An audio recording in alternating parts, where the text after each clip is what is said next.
नमस्ते dear viewers. आज के इस वीडियो में हम लोग symmetric and skew symmetric matrices पर थोड़ी सी चर्चा करने वाले हैं। देखिए, जब हम लोग टाइप्स ऑफ मैट्रिक्स डिस्कस कर रहे थे वहीं पर हमें इसे डिस्कस करना था, बट हम लोगों ने सोचा कि इसे एक सेपरेट वीडियो में डिस्कस करेंगे। तो सिमेट्रिक मैट्रिक्स क्या होता है, स्क्यू सिमेट्रिक मैट्रिक्स क्या होता है, चलिए इसे समझते हैं। यहाँ पर आप देख पा रहे होंगे कि हम लोगों ने एक एग्जाम्पल लिया है, a is equal to 4√2 1/3। Okay, ये जो मैट्रिक्स है, अगर हम लोग इस मैट्रिक्स का ट्रांसपोज निकालें, चलिए इसका ट्रांसपोज मतलब a प्राइम निकालें, तो हमें क्या मिलेगा। ट्रांसपोज में क्या होता है, रोज और कॉलम्स आपस में इंटरचेंज हो जाते हैं।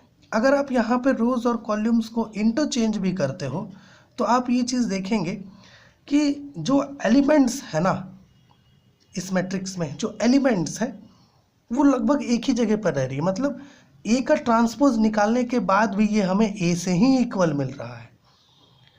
ओके, तो कहीं पर भी अगर इस प्रकार का कंडीशन सेटिस्फाई कर रहा है कि ए प्राइम वापस से ए से ही इक्वल मिल रहा है हमें, तो इस केस में जो मैट्रिक्स ए है इसे हम लोग कहते हैं सिमेट्रिक मैट्रिक्स। ओके, अगर कोई भी स्क्वायर मैट्रिक्स का ट्रांसपोज आपने निकाला और उसका ट्रांसपोज वापस से स्क्वायर मैट्रिक्स से ही इक्वल हो गया तो उसे हम लोग कहेंगे सिमेट्रिक मैट्रिक्स। जैसे यहाँ पर एक और एग्जांपल लिए हैं, जैसे ये आप ये एक मैट्रिक्स देख रहे हैं, ये जो मैट्रिक्स बी है क्या ये सिमेट्रिक है? चलिए इसे चेक करते हैं। इसके लिए हमें पहले बी प्राइम निकालना होगा, मतलब बी का ट्रांसपोज। ओके, रोज और कॉलम्स को जब आप इंटरचेंज करेंगे तो आप ये देख पाएंगे कि जो एलिमेंट्स है ना वो बिल्कुल सिमिलर रह रहा है।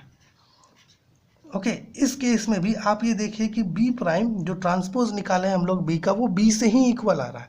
मतलब ये जो बी मैट्रिक्स है ये भी क्या कहलाएगा, सिमेट्रिक मैट्रिक्स कहलाएगा।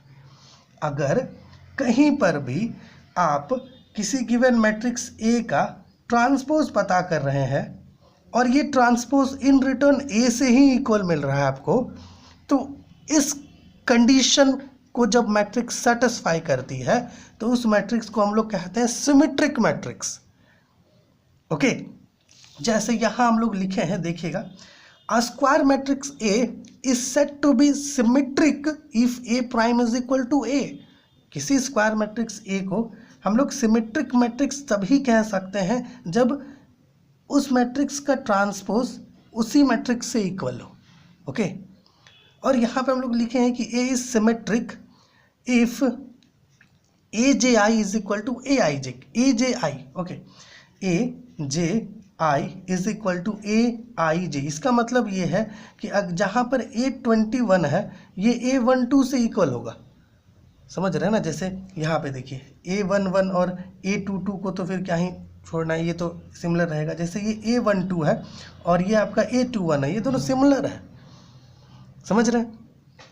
सो बेसिकली अगर किसी मैट्रिक्स का ट्रांसपोज उसी के मैट्रिक्स से इक्वल है तो उस मैट्रिक्स को आप सिमेट्रिक मैट्रिक्स कहेंगे। अब बात आती है कि स्क्यू सिमेट्रिक क्या है। आइए स्क्यू सिमेट्रिक को देखिए। जैसे यहाँ एक मैट्रिक्स ए लिए हम लोग, अगर आप इस मैट्रिक्स ए का ट्रांसपोज करो तो आप ये देखेंगे कि आपको यहाँ पर मिलेगा 0, -5, 5 और 0। मतलब ये बेसिकली अगर आप गौर से देखो तो आपको -a से इक्वल मिल रहा है।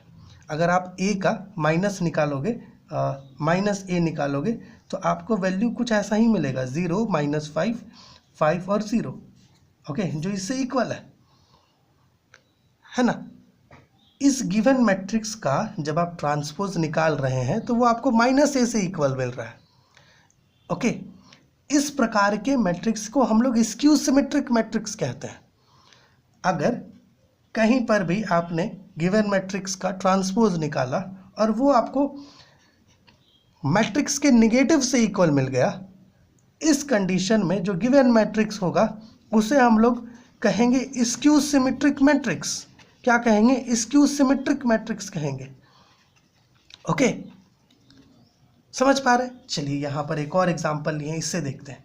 जैसे ये एक मैट्रिक्स बी है, अब आप इस मैट्रिक्स बी का अगर ट्रांसपोज करते हैं ओके, एक बार ट्रांसपोज करके देखते हैं तो आपको यहाँ पर देखिए मिलेगा 0 Hg minus H minus G 0 minus F 0। अगर आप गौर से देखें तो ये माइनस B से इक्वल है, ये B है ना, इस B का नेगेटिव निकालो तो आपको यही मिलेगा। ओके, सो ये जो मैट्रिक्स B है, इस मैट्रिक्स B को हम लोग स्क्यू सिमेट्रिक मैट्रिक्स कहेंगे। ऐसा इसलिए क्योंकि ये इस कंडीशन को सेटिस्फाई कर रहा है। अगर आप किसी मैट्रिक्स का ट्रांसपोज निकालें, ओके, और ट्रांसपोज आपको गिवन मैट्रिक्स के निगेटिव से इक्वल मिल जाए तो उस गिवन मैट्रिक्स को स्क्यू सिमेट्रिक मैट्रिक्स कहते हैं। जैसे यहाँ देखिएगा हम लोगों ने लिखा है a square matrix A is said to be skew symmetric if A prime is equal to minus A prime is equal to minus A। और स्क्यू सिमेट्रिक मैट्रिक्स का एक खास बात ये होता है कि स्क्यू सिमेट्रिक मैट्रिक्स के केस में जो डायगोनल एलिमेंट्स होता है ना, वो आपको हमेशा जीरो मिलेगा। इसलिए यहाँ पर ये लिखे हैं हम लोग कि also every diagonal element of a skew symmetric matrix is zero. ठीक है, सो हम इस आशा कर पा रहे हैं कि आप सिमेट्रिक और स्क्यू सिमेट्रिक मैट्रिक्स समझ पा रहे हैं। बेसिकली सिमेट्रिक मैट्रिक्स एक ऐसा मैट्रिक्स होगा या एक ऐसा स्क्वायर मैट्रिक्स जो सिमेट्रिक तभी कहलाएगा जब वो इस कंडीशन को सेटिस्फाई करे, और स्क्यू सिमेट्रिक कब कहलाएगा जब वो इस कंडीशन को सेटिस्फाई करे, साथ ही साथ जो डायगोनल एलिमेंट्स है होता है वो जीरो हो। देखिएगा, a square matrix A is said to be symmetric if A prime is equal to A, मतलब A transpose is equal to A। A is symmetric if AJI is equal to AIJ, ये elements के लिए है। ठीक है, फिर यहाँ कुछ पॉइंट्स भी लिखे हैं हम लोग सिमेट्रिक मैट्रिक्स के रिगार्डिंग कि sum of two symmetric matrix is a symmetric matrix. जैसे कोई मैट्रिक्स A है, ठीक है, ये सिमेट्रिक है, उसी प्रकार से एक मैट्रिक्स B है, ये सिमेट्रिक्स है। ओके, इसका जो सम होता है ना वो भी सिमेट्रिक मैट्रिक्स होता है, इसका जो सम होगा वो भी सिमेट्रिक मैट्रिक्स होगा। उसी प्रकार से अगर कोई मैट्रिक्स A सिमेट्रिक है, आप क्या किए, उसको एक स्केलर क्वांटिटी से मल्टीप्लाई कर दिए, तो जो इसका रिजल्ट स्केलर मल्टीप्लिकेशन से मल्टीप्लाई करने के बाद जो रिजल्ट मिलेगा ना आपको, वो भी सिमेट्रिक ही होगा। If A is symmetric matrix then KA is also symmetric. यहाँ पे K कोई स्केलर क्वांटिटी है। ठीक है, फिर देखिए, for any square matrix A with real number entries prove that A plus A prime is symmetric. देखिए, basically A plus A prime symmetry होता है। जैसे कोई मैट्रिक्स A आपके पास गिवन है, आपने इसका ट्रांसपोज निकाल लिया, ठीक, फिर इसका ट्रांसपोज आप निकालने के बाद इस A प्राइम को इस A से प्लस करेंगे तो ये आपको ट्रांसपोज ही मिलेगा, माफ़ कीजिएगा, ये आपको सिमेट्रिक मिलेगा। A plus A prime is symmetric. ठीक है, ये कुछ पॉइंट्स है सिमेट्रिक मैट्रिक्स के रिगार्डिंग। फिर देखिए, स्क्यू सिमेट्रिक के लिए क्या लिखे हैं हम लोग, a square matrix A is said to be skew symmetric if A prime is equal to minus A। Also every diagonal element of a skew symmetric matrix is zero. Skew symmetric matrix का हर एक diagonal element zero होता है। ठीक है, और skew symmetric matrix के लिए कंडीशन क्या है, A प्राइम आपका माइनस A से इक्वल होगा और हर एक डायगोनल एलिमेंट जीरो होगा। फिर जैसे यहाँ पर दो सिमेट्रिक मैट्रिक्स का सम, ओके, सिमेट्रिक मैट्रिक्स ही आ रहा था, उसी प्रकार से दो स्क्यू सिमेट्रिक मैट्रिक्स का सम आपको स्क्यू सिमेट्रिक मैट्रिक्स ही मिलेगा। ओके, और किसी स्क्यू सिमेट्रिक मैट्रिक्स को एक स्केलर क्वांटिटी K से अगर आप मल्टीप्लाई करते हैं तो जो रिजल्टेंट मिलेगा मल्टीप्लाई करने के बाद वो भी स्क्यू सिमेट्रिक मैट्रिक्स ही होगा। ये कुछ इंपॉर्टेंट पॉइंट्स हैं जो आप ध्यान रख सकते हैं। तो आप बेसिकली स्क्रीनशॉट ले लीजिए इस सिमेट्रिक मैट्रिक्स का, इसको आप लिख सकते हैं। फिर ये स्क्यू सिमेट्रिक मैट्रिक्स के लिए इसका स्क्रीनशॉट ले लीजिए। ओके, तो चलिए मिलते हैं आपसे अगली वीडियो में।